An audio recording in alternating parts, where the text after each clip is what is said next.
Thank you for staying with us. We still have the senior pastor of Daystar Christian Center, Pastor Sam Adeyemi, with us. And let's talk about the new generation church ownership in Nigeria. Who owns the church, Pastor Adeyemi? Wow, that is an interesting question. But I'll say this, that is decided actually by the law. So the law that governs the operation of non-profit organizations in Nigeria says nobody can own a non-profit. It is collectively founded by some people. They choose some people to represent them before the law. When you register with the Corporate Affairs Commission, they are listed as trustees. So let's say the church has a legal issue to resolve in the law court. It is the trustees that go to court to represent the church. They're the ones that can be sued on behalf of the church. So the law actually does not provide for a church being owned by the pastor. It's not a business at all. It is collectively founded by members, and they are represented by a board of trustees.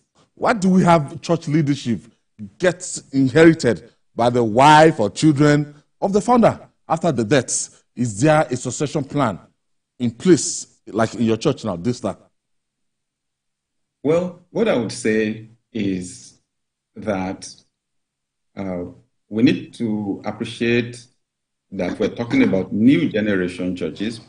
The older churches, were founded mostly by Europeans or Americans, if you look at them closely.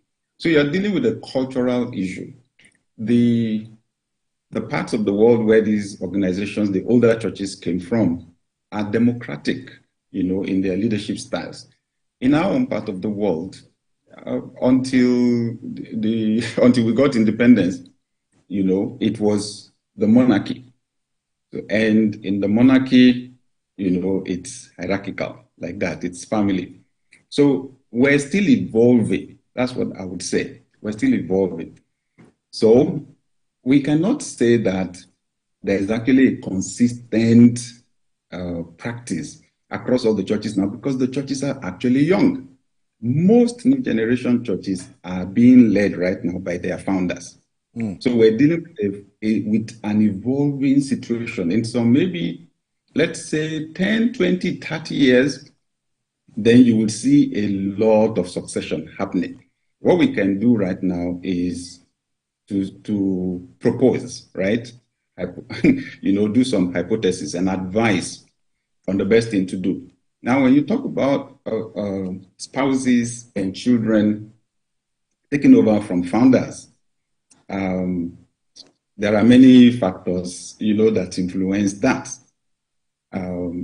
But generally, we've had court cases over succession issues. So it's still an evolving scenario. Some churches don't have a succession plan. We have something from the get-go when they start registered with the Corporate Affairs Commission. We put something in there. Now, that was over 20 years ago. So right now, we're reviewing. And, I did my doctoral program in leadership. My master's dissertation was on succession planning. So as it is now, we've come to realize that succession is not only about the change of the number one person. Where succession is done properly, succession is meant to be done at all levels. That is what makes the CEO succession easier. So in Daystar, what we've done is to create a succession framework that, guides how we plan succession at all levels. We've identified all the critical roles, in the church, and want to be sure there is at least one person or there are two people per time, that are ready to take over anybody's critical role. And those critical roles include that of the senior